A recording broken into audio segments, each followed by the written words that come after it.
আজকে এই মিডিয়ার মাধ্যমে গো পাচারকারীদের বলতে চাই, অতি সত্বর বন্ধ করে দেও, অতি সত্বর বন্ধ করে দেও। যতক্ষণ আমাদের দেহে থাকবে প্রাণ ততক্ষণ পর্যন্ত আমরা যেতে দেব না, এই কাজ করতে দেব না। আমরা লড়াই চালিয়ে যাব, যা করতে লাগে আমরা প্রয়োজনে করব। কাছাড় জেলার দলাইয়ে পাহাড়ি এলাকায় পাচারের পথে বর্জং দলে রাতে ধরা পড়ল 9টি বিদেশি গরু। গোপন সূত্রের খবরের ভিত্তিতে বর্জং দলের কর্মকর্তারা কাছাড়ের পুলিশ সুপারের সাথে যোগাযোগ করলে পুলিশ সুপার সাথে সাথেই পুলিশ প্রশাসনকে গরুগুলি আটক করার জন্য পাঠিয়ে দেন। রবিবার রাত আনুমানিক 1টা নাগাদ বজরং দলের কর্মকর্তারা পুলিশের সহযোগে রামপুপুঞ্জির পার্শ্ববর্তী শান্তকুনা এলাকায় পাচারের পথে 8টি গরু উদ্ধার করেন। পরবর্তীতে জঙ্গলে তল্লাশি চালিয়ে নালার মধ্যে থেকে আহত অবস্থায় আরেকটি গরু উদ্ধার করা হয়। সেই সঙ্গে পাচার কার্যে ব্যবহৃত একটি এল্টো গাড়িও উদ্ধার করা হয়।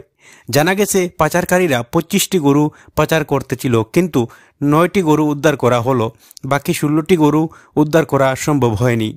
পাচারকারীরা পুলিশের উপস্থিতি টের পেয়ে গরুগুলি নিয়ে জঙ্গলে পালিয়ে যায়। অতি সত্বর এই গো পাচার বন্ধ করতে প্রশাসনের দৃষ্টি আকর্ষণ করছেন বর্জং দলের কর্মকর্তারা।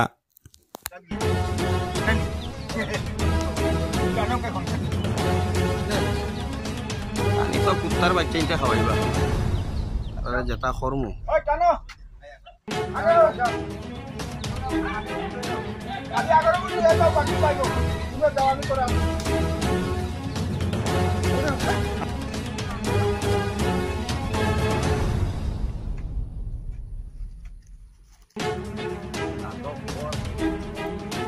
এই সেই গাড়ি নিয়ে যাওয়া হচ্ছে, যে মাফিয়ার গাড়ি, পুলিশ গাড়ি নিয়ে যাচ্ছে।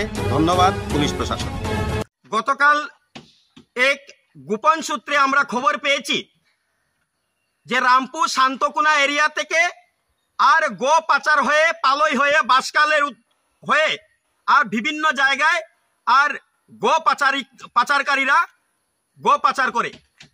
এই খবর পাওয়া মাত্রাই আমরা সঙ্গে সঙ্গে কাছাড়ের এসপি মহোদয় নুমাল মাহাত্তজিকে আমি স্বয়ং ফোন করেছি এবং মেসেজ করেছি। সাথে বজরং দল তথা বিশ্ব হিন্দু পরিষদের প্রমুখদের সাথে আমার কথা হয়েছে। বজরং দলের কার্যকর্তা আমার সাথে ছিলেন এবং সঙ্গে ডিএসপি হেডকোয়ার্টার থেকে প্রশাসন এসেছিলেন। আমরা রাত্র অনুমানিক 1 ঘটিকার সময় এই জায়গাতে 8টা গরু পকড়াও করতে পেরেছি এবং আমরা তদন্ত করে জঙ্গলের মধ্যে একটা গরু যেভাবে ওরা ফেলে দিয়ে গেছে, গরুটা কতটুকু বাঁচবে কিনা সেটাও সন্দেহ আছে। এবং আমরা এও শুনেছি এই যে পাচারকারীরা মোট 25টি গরু নিয়ে আসতেছিল। আমরা এই গোপন তথ্য মতে খবর পেয়ে আর পুলিশকে সঙ্গে সঙ্গে খবর দিয়েছি, কিন্তু দুঃখের বিষয় 16টি গরু আমরা উদ্ধার করতে পারিনি, পাচারকারীরা নিয়ে পালিয়েছে জঙ্গলের দিকে। এই যে চক্রে আমরা একটা গাড়ি পেয়েছি, যে গাড়িটির নাম্বার হচ্ছে S11T আর 5996 এল্টো গাড়ি। এল্টো গাড়িতে যে চালক ছিল এবং যারাই ছিল পাচারকারীরা তারা পলায়ন করেছে এবং যারা গরু নিয়ে এসেছিল তারা জঙ্গলের মধ্যে পলায়ন করেছে।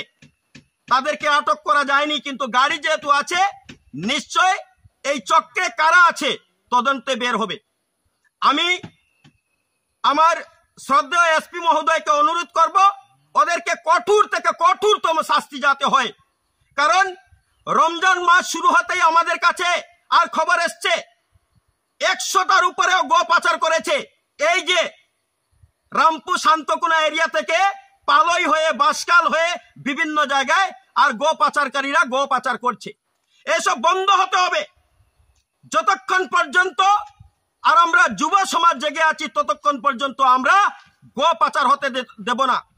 সঙ্গে সঙ্গে আমি ধন্যবাদ দেই নুমাল মাহাত্তজিকে, উনার বলিষ্ঠ ভূমিকা এবং প্রশাসনের বলিষ্ঠ ভূমিকায় আমরা এই গরু আটক করতে পেরেছি। ধন্যবাদ সমস্ত বজরঙ্গী কার্যকর্তাদেরকে যারা আমরাঘাট থেকে এসছেন এবং উনাদেরও বলিষ্ঠ ভূমিকা ছিল, যার জন্য আমরা এই অভিযানে সফল হয়েছি। এবং আমরা আজকে এই মিডিয়ার মাধ্যমে গো পাচারকারীদের বলতে চাই, অতি সত্বর বন্ধ করে দেও, অতি সত্বর বন্ধ করে দেও। যতক্ষণ আমাদের দেহে থাকবে প্রাণ ততক্ষণ পর্যন্ত আমরা যেতে দেব না, এই কাজ করতে দেব না। আমরা লড়াই চালিয়ে যাব, যা করতে লাগে আমরা প্রয়োজনে করব। নমস্কার, জয় শ্রীরাম।